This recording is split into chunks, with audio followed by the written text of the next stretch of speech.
Grand Hall of Species stood at the heart of the Andarax system, a rotating station so vast that its outer ring alone could house a dozen moons. Beneath its shimmering glass panels and layered arches, representatives of over 80 alien civilizations had gathered in tightly formed circles, their bioluminescent robes and flickering translator beacons painting the room in a chaotic swirl of color and sound. In the middle of it all stood Kara, alone, quiet, and ignored. She was Earth's chosen observer, selected by the Council itself for cultural diplomacy. Though everyone in the room knew the real reason, Earth had been deemed irrelevant. After several decades of observation, the Galactic Council had concluded that humanity lacked the advanced military infrastructure, coordinated planetary defense, or adaptive spacefaring technologies necessary to pose any value in interstellar conflict. In short, Earth was a non-combatant world, young, emotional, and better left to agriculture and trade, if that. Kara had heard it all before. She stood with her hands clasped behind her back, eyes scanning the ornate chamber. But no one looked at her. The council floor was a stage of egos. A six-limbed commander from the Euractan Dominion made a sweeping motion toward her, his voice booming, "We applaud Earth for its enthusiasm. The children of Terra have come to witness war like a nursery attends a thunderstorm." That drew laughter, deep and chittering and hissing in 50 different tongues. Kara said nothing. Her presence was mandated by the Terran Union, but no one had told her she had to like it. Her uniform was simple, a dark gray jumpsuit with the Earth insignia stitched over her left breast and utility boots caked with dust from her last desert training. She had asked to wear the standard environmental kit, but Earth's ambassador, an old man who still bowed to taller species out of habit, had insisted on the diplomatic version. She didn't argue. She knew it was all theater. As the council broke into task groups, preparing for the annual war games, an elaborate joint exercise used to test weapons, tactics, and alliance coordination, Kara was ushered into the spectators' circle. She was not given a command interface or tactical access, only a seat near the glass barrier that overlooked the simulated battlefield. A harsh, open terrain, designed to mimic a marginal Class 4 planet. The surface was dry and broken, scattered with dust dunes, basalt outcroppings, and craters left by long-gone meteor storms. From orbit, it looked like a forgotten scar in space. A tall officer from the Varnan hierarchy approached her, his voice smooth with artificial neutrality. "You may observe from this area, Earthling. Please refrain from interacting with the simulation." His gaze lingered for a moment too long. She met his eyes and offered a polite nod. He blinked with both sets of eyelids and walked away. Kara let out a breath and adjusted her seat, watching as drop pods screamed across the sky and slammed into the surface below, kicking up clouds of dust that shimmered gold in the system's harsh sunlight. Hours passed. Tactical teams deployed, AI-controlled drones ran adaptive movement drills. Alien cadets practiced terrain control with portable terraforming units. Entire platoons worked in silence, synced through neural links, their movements elegant but mechanical. Kara took notes on a touchscreen slate, not because anyone expected her to report, but because that's what she had always done. Observe, record, analyze. Back home, she had studied field improvisation, old-world physics, and strategic deception. She had trained in real deserts with real heat and no oxygen field to protect her. What these soldiers played with were simulations, controlled chaos. Kara had grown up on the edge of collapse. During the midday rest cycle, a pair of younger cadets walked past the viewing area, speaking freely in their native clicking tongue, unaware she could understand. Why do they send her? Earth has no teeth.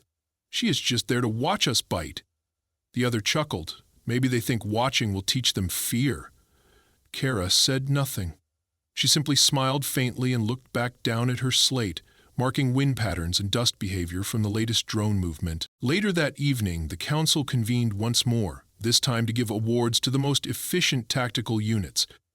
Kara sat alone, 3 rows behind the primary delegations. No one spoke to her. The air was thick with performance and applause. Holographic replays showed coordinated demolitions, orbital artillery drops, stealth scans across canyon ridges. Each segment was accompanied by cheers or silent reverence. When the feed finally switched to a silent corner of the battlefield, where a single Earth cadet had stood for 6 hours and done nothing, The projection skipped forward without comment. The Earth ambassador clapped once, awkwardly, and stopped. Kara didn't move. She knew how the council saw her. She wasn't a warrior, she was a placeholder, a token. Earth had been evaluated, processed, and politely dismissed. But what the council never understood, what none of them ever understood, was what humanity did in the absence of power. Earth had never conquered a star. It had never flattened cities with orbital beams or bred biomechs for war, but it had survived. Through plagues, floods, wars, and extinction-level events, it had survived using whatever it had. Sticks, sand, smoke, and sound. Earth didn't train soldiers the same way. It trained problem solvers. Survivors. That night, back in her assigned quarters, Kara sat by the window and stared at the stars, her fingers tapping the glass in slow rhythm. She watched the lights of the battlefield flicker below like ants running through fire. The war games would continue tomorrow. She had no role to play, no weapon to wield, no station to command. But she had already mapped the land. She had counted every supply drone. She had seen the gaps in the shielding fields and where the wind came strongest between noon and dusk. She had also noticed a malfunctioning beacon near Zone 18. Its signal was distorted, intermittent. No one had addressed it. She tapped again, slower this time. Kara wasn't angry. She wasn't offended by the council's arrogance or the general's mockery. She didn't need validation. She had something better. Clarity. She had come here as a silent observer, unarmed and underestimated. But she didn't plan to stay that way. The ground was dry, the sun was brutal, the night was silent. That was all she needed. And she would wait, quietly, for the dust to speak first. The next morning began without ceremony. No trumpet signals, no declarations. A gray new haze hung over the simulation ground like steam rising from scorched skin. Kara stepped onto the edge of the viewing platform, her boots making the faintest crunch against the crystalline composite floor. Her hair was tied tightly back, her expression unreadable as she scanned the barren landscape beyond the reinforced barrier. Dozens of drones were already moving across the zone, some dragging modular equipment, others scanning for synthetic threats buried beneath the soil. Everything was clean, efficient, and cold. An alien officer named Torak was coordinating this cycle's maneuvers. He belonged to the Ravkel race, tall, plated, and broad-chested, with deep violet skin and a voice that sounded like crushed glass sliding across metal. His orders were delivered through subaudible pulses that his unit received through biolinks embedded along the base of their skulls. Kara couldn't hear the pulses, but she saw the effects. Smooth, synchronized deployment. No one hesitated. No one spoke. Machines obeyed. Officers observed. It was impressive in its own way. She pressed 2 fingers to the console before her and activated her personal HUD, configured to Earth standard tracking. The system allowed her to watch drone movement patterns in real time, which she overlaid with terrain elevation and solar trajectory data. She studied the wind direction at various times of day and how the shadows shifted along the craters and ridges. Her slate hummed quietly as it processed her inputs. She wasn't bored. On the contrary, she was deeply focused. About 40 meters to her left, another delegation had gathered to watch. A cluster of younger cadets from the Jolari Combine whispered among themselves, casting curious glances her way. One of them, a slender male with golden eye ridges and skin like hammered copper, nudged the girl beside him and made a dismissive gesture. Kara noticed, but didn't react. She had seen the way most species interpreted silence, weakness. It never occurred to them that listening might be a tactical decision. Down in the arena, one of the heavier drones malfunctioned, its rear stabilizer snapping as it hit uneven terrain. Instead of recalibrating, it buckled forward and collapsed onto its side. A flurry of technicians descended on it, swarming like insects, attempting to reset the frame. Torak made no move to assist. Instead, he turned toward the command booth and made a motion across his chest, an old symbol for Kara watched with interest as the machine was marked for salvage and removed. Efficiency over sentiment, she made a mental note. The simulation's next stage began shortly after. This one tested adaptive combat strategies in unknown terrain. 6 teams were dropped into randomly assigned sectors and given 5 minutes to establish ground dominance using only what was available on site. Kara adjusted her lens settings to thermal and watched the energy outputs flare across the surface like wildfire. Plasma torches melted shallow tunnels into rock. Displacer drones projected decoys to confuse heat-seeking sensors. Several units tried to manipulate the dust for concealment, but their artificial gravity pulses blew too wide, creating obvious funnel patterns. She traced each line, calculating where visibility broke and where sound distortion reached its threshold. She noticed something else, too. Every simulation was controlled. Every variable was predefined. Even the terrain randomization followed strict algorithms. Kara smiled slightly. These war games didn't test survival, they tested control. The idea of improvisation didn't exist here. No plan accounted for uncertainty. And that, to her, was where the true flaw lived. Just before midday, a minor sand squall passed through the edge of Sector 4. The alien command team initiated weather shielding to preserve line of sight for their top performers. Kara disabled her own filters, allowing the stinging dust to blur her screen. She leaned closer, watching how the swirling particles played off the terrain, how the sharpest grains hit jagged rock edges and broke into finer clouds. The dust didn't hinder her. It revealed things. Airflow, temperature pockets, sound travel, every gust told a story. She listened. When the squall passed, Kara closed her slate and stepped away from the console. She walked toward a quiet section of the observatory that offered a clearer view of the southern ridge, where no simulations were currently running. No one followed her. She sat on the edge cross-legged and stared for a long time. A low voice behind her broke the silence. "Lost, Earth girl!" She turned her head slowly. The male who had spoken was tall and thin, with pale green scales and a faint crest running from brow to neck, likely from the Loresh Syndicate. He smirked at her with needle-like teeth. "Or do your people simply prefer solitude because you don't belong?" His words were deliberate, meant to provoke. Kara looked at him, blinking slowly. "We prefer observation. That way we know exactly who to trust when everything collapses."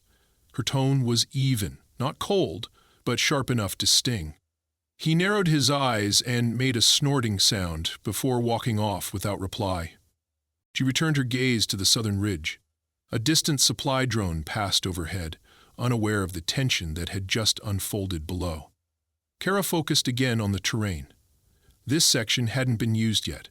No visible tracks, no equipment drops, but the shape of the rock formations told her it would be part of tomorrow's drills. She examined the slope gradient, the dust composition, and the potential for collapse under vibration. It was a weak point in the map, and that meant it was important. Later, as the cycle drew to a close, Kara returned to the delegate wing. No one addressed her as she passed. Her quarters were quiet, untouched, sterile. She sat at her desk and pulled up the full terrain layout of the arena, compiling her notes and tagging critical zones. Unstable rock shelves, wind tunnel lines, friction points along dry riverbeds. The council didn't ask for these observations. She documented them anyway. Outside, the lights of the battlefield dimmed in preparation for night simulations. Kara watched the flickering glow from her window. In another 24 hours, the final phase of the war games would begin. The council expected it to be a controlled exercise, an efficient, beautiful demonstration of coordinated firepower. But Kara had seen too much. Too many assumptions, too much arrogance. No room for unpredictability, no preparation for chaos. And chaos had a way of arriving when no one was ready. She closed her notes and sat still in the dark, listening to the faint vibration of systems running deep beneath the station walls. She wasn't angry. She wasn't afraid. But she knew something that none of them did. The dust was waiting, and so was she. Alarms did not sound at first. The breach began with silence. A stutter in the telemetry feed that flickered across Kara's HUD just after midnight. She was awake, eyes fixed on the dim blue glow of her interface, when a single grid segment on the southern ridge went dark. No drones, no atmospheric feedback, just absence, clean, surgical, and wrong. She didn't move immediately.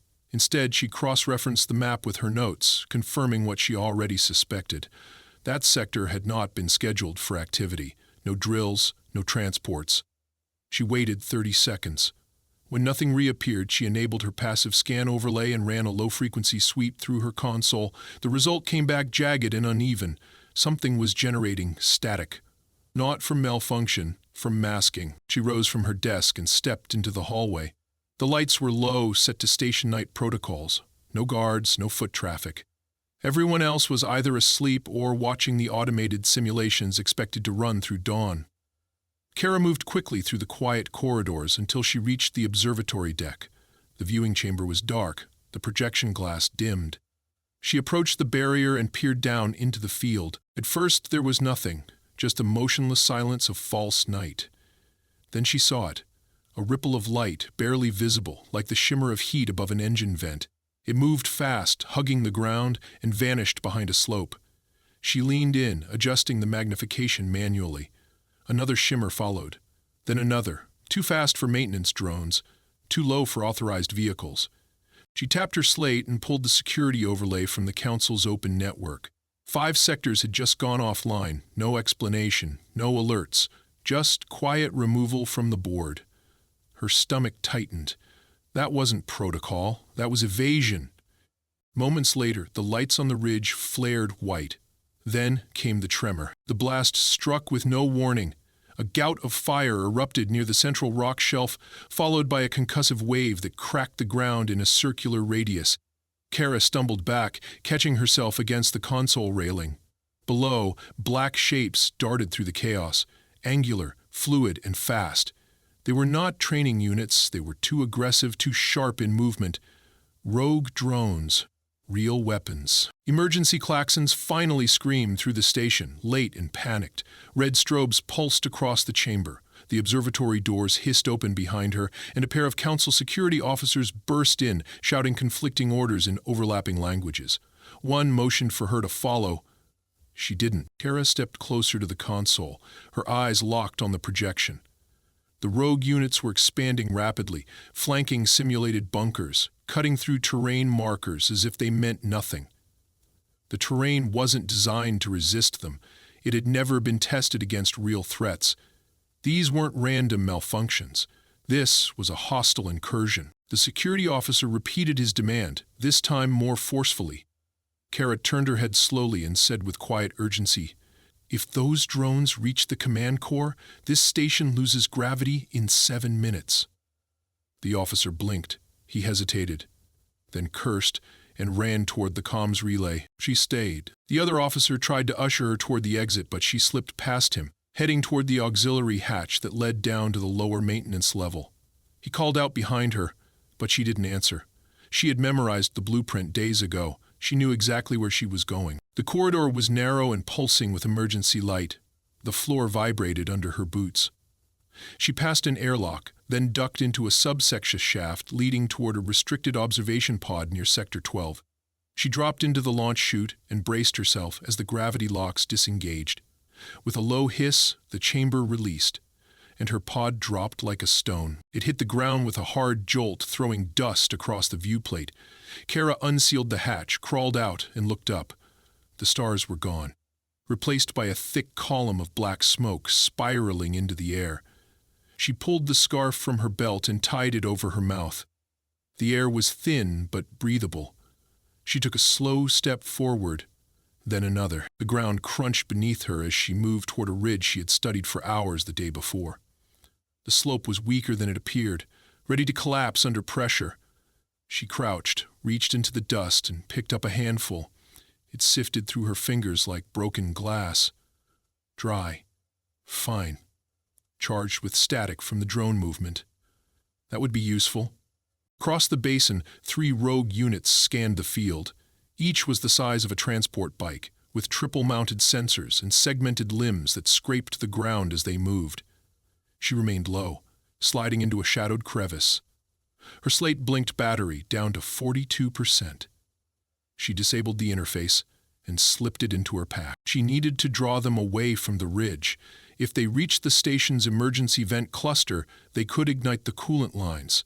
The entire field would go up. Kara scanned her surroundings. To her right, a shattered beacon tower lay half buried in the dust. Its reflective shell was cracked, but intact enough to catch moonlight. She pulled it free, angled it toward a flat rock surface, and waited for the drones to look away. Then she shifted it sharply, bouncing light in a flicker pattern that mimicked motion. One of the rogue units turned. It crept forward, drawn toward the light. Kara waited. When the second drone followed, she rolled to her feet and sprinted across the upper edge of the slope, sending a cascade of rocks and sand tumbling into the basin.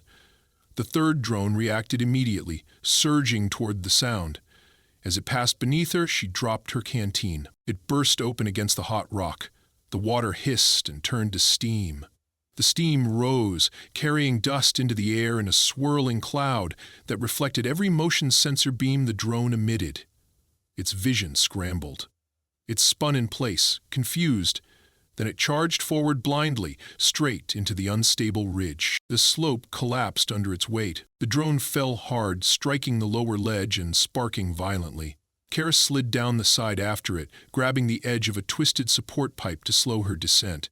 The second drone had lost track of the reflection and turned back toward the slope, just in time for the falling debris to hit it directly. It dropped, limbs twitching. The third drone froze. It scanned wildly, trying to locate the threat.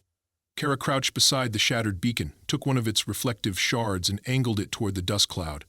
Then she stepped into view for a split second, just enough for the drone to detect her, and ducked behind the slope. It gave chase.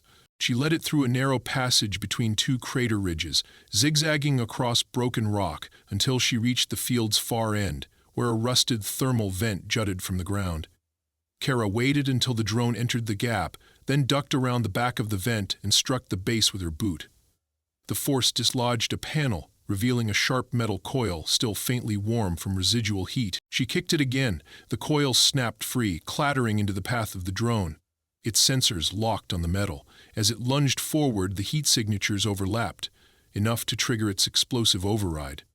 The drone's core surged. Then it detonated. The blast flung Kara backward. She hit the ground hard, the breath knocked from her lungs. Her ears rang, dust rained down around her in slow, glowing sheets. She coughed, rolled to her side and sat up. The field was silent. Smoke drifted into the night. The ridge was broken. The drones were gone. She stood slowly, her knees trembling. Her slate blinked from inside her pack. New alerts were coming through. Station protocols had been reset. Reinforcements were on their way. The breach had been stopped. But not by the Council. Not by the war machines. By dust. By reflex. By her. Kara tightened the scarf around her mouth and looked toward the horizon. The stars were coming back into view, but she wasn't done yet. The field still breathed, and so did she. Kara moved through the wreckage in silence, her steps light and deliberate. Her breath came shallow through the dust-clogged scarf, lungs burning from smoke and fatigue. But she didn't stop. The terrain had shifted with the explosions.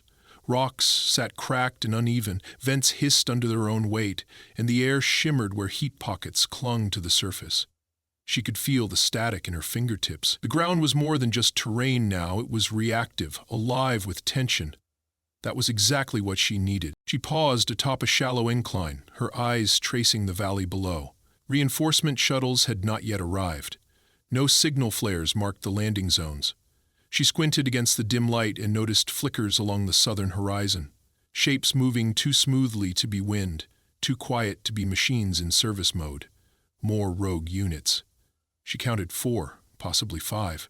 Spread across a wide arc, they were moving in calculated patterns, covering angles, herding what remained of the defensive grid toward the command perimeter.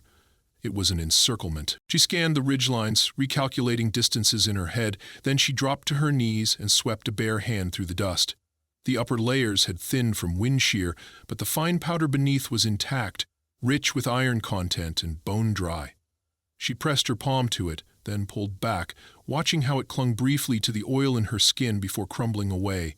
Her eyes narrowed. That adhesion meant it would respond to heat.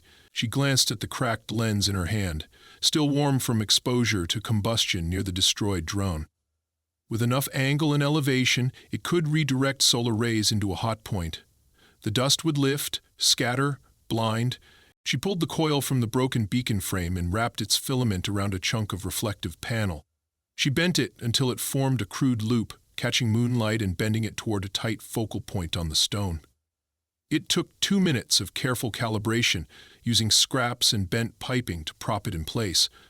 When she aimed the lens downward and left it to focus on a patch of powder beneath the lip of the next ridge, the soil began to shimmer. Not burn, just agitate. She backed away and waited. A moment later, a drone crested the far side of the valley. Its sensors scanned in slow arcs, red beams slicing through the dark.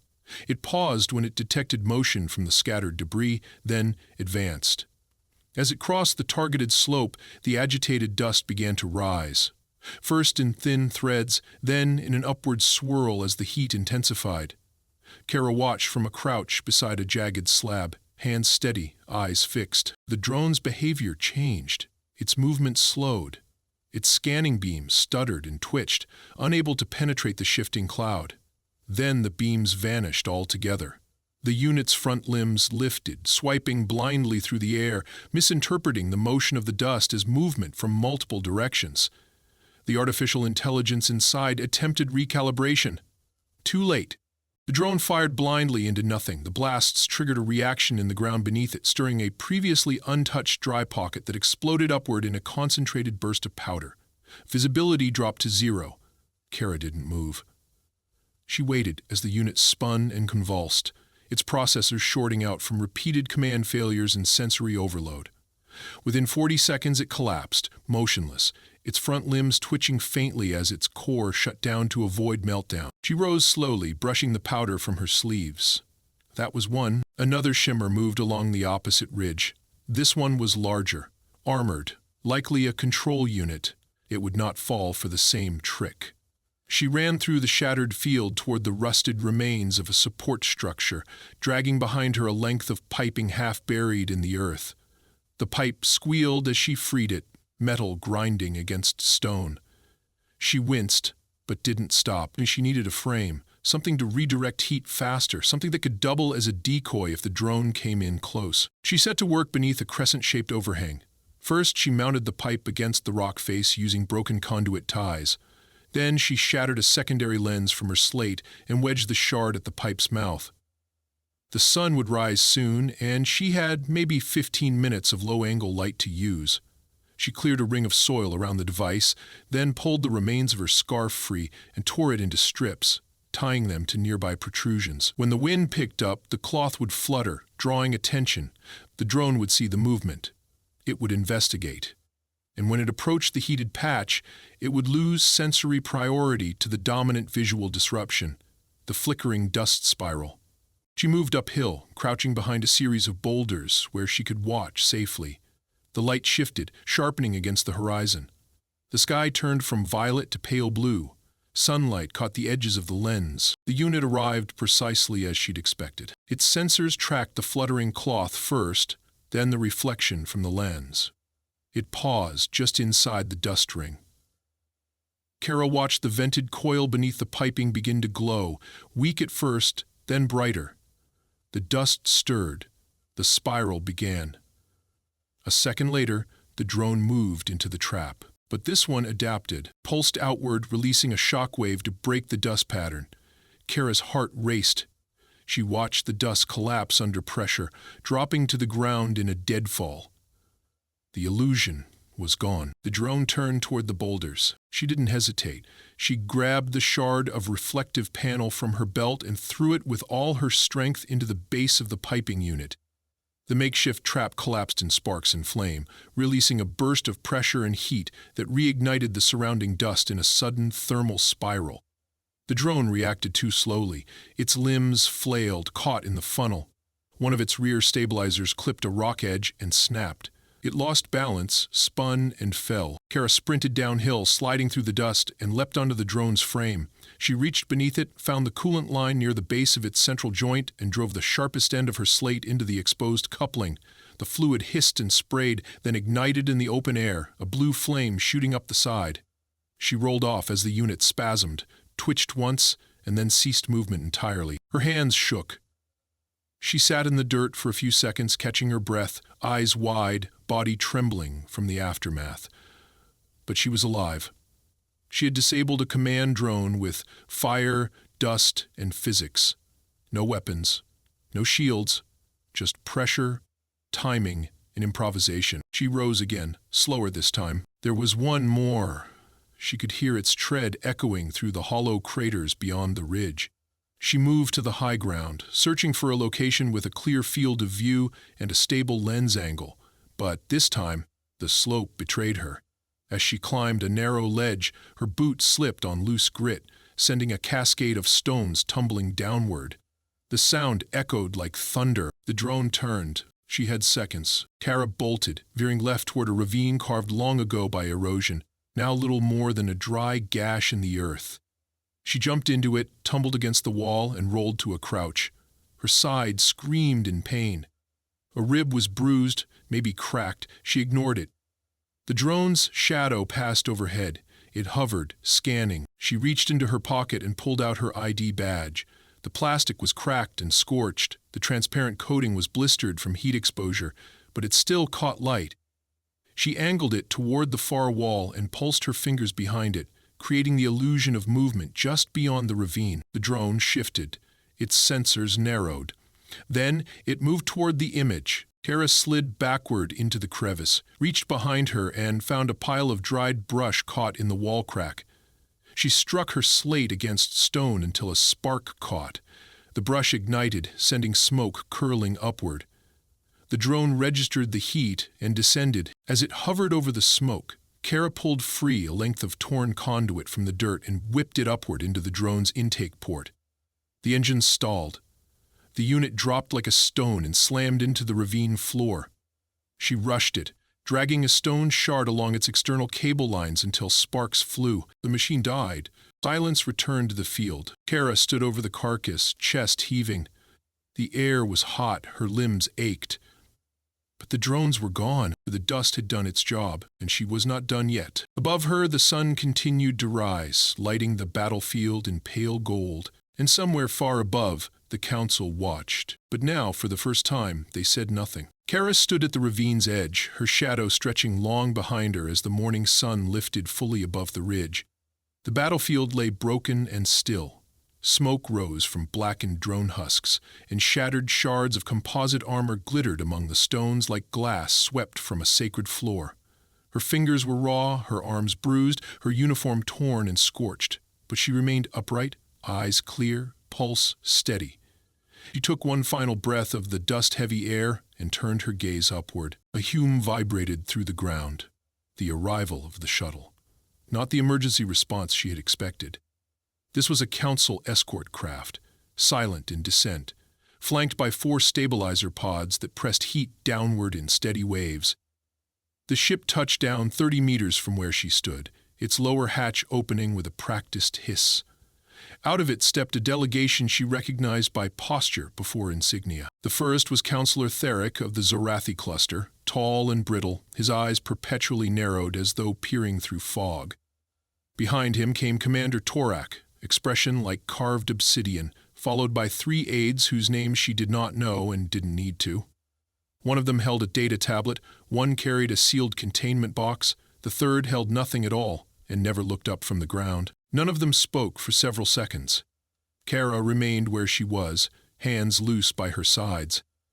A sudden gust caught the scarf tied around her belt, sending it fluttering once before it fell limp again. Councillor Theric finally broke the silence, his voice a deliberate monotone shaped for diplomacy. "The incursion has been neutralized." Kara didn't answer. Commander Torak's voice followed, deeper, strained as though pulled from beneath pride. No defense unit responded in time. Surveillance systems were inadequate. She raised one brow slightly. "You think?" No one responded to her tone. The aide with the tablet stepped forward and tapped a sequence into the device. A projection appeared between them, a replay of the valley, captured from a high aerial view. The footage had no sound. It didn't need any. It showed her running, diving, building, blinding, fighting. It showed her igniting dust with light. It showed the drones falling, one by one. The clip ended with her standing over the last unit's husk. Councillor Theric tilted his head. "We did not authorize your deployment into the field." "Lucky for you," she said, voice dry, "because I didn't ask." Another pause. The aide with the box stepped forward next. He held it out in both hands and pressed a key along its side. The surface shimmered, and the seal disengaged with a soft pop. Inside rested a silver insignia, a simple circular pin set with concentric lines and a jagged vertical spike bisecting them. Earth's badge, recast in council metal. Kara stared at it. "We are prepared," Tharek said slowly, "to amend Earth's designation within the Galactic Accord, effective immediately. You are no longer classified as a passive observer species. Your civilization will be recognized under Tactical Independent Competence Tier 3. Commander Torak cleared his throat.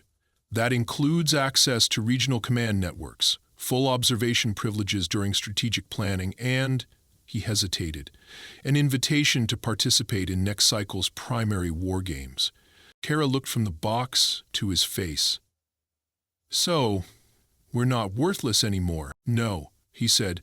"Not after this." She reached out and took the badge, closing her fingers around the cold metal.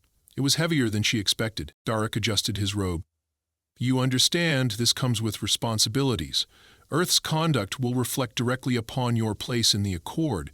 Any misuse of this classification will result in demotion, or expulsion, or worse." She finished his sentence without blinking. "Yes, I understand the rules. I read them. Unlike most of your junior officers." The third aide finally looked up. His eyes were glassy, his hands twitching at his sides. Kara knew that look. Someone who had reviewed the surveillance data and still couldn't comprehend what he'd seen. Torak shifted his weight and gestured toward the shuttle. "You'll be debriefed aboard. The Council has questions. Tactical reviews. And interviews." She didn't move. She looked back over the valley, where the wind had begun to carry away the last of the ash. The sunlight struck the dust in a lazy spiral, twisting up into the air like a memory dissolving. "I'll come," she said, "but not to explain. I've done enough." She walked past them and up the ramp without another word. Inside the shuttle, the interior was cold and sterile, lined with silent rows of interface terminals and inactive monitors.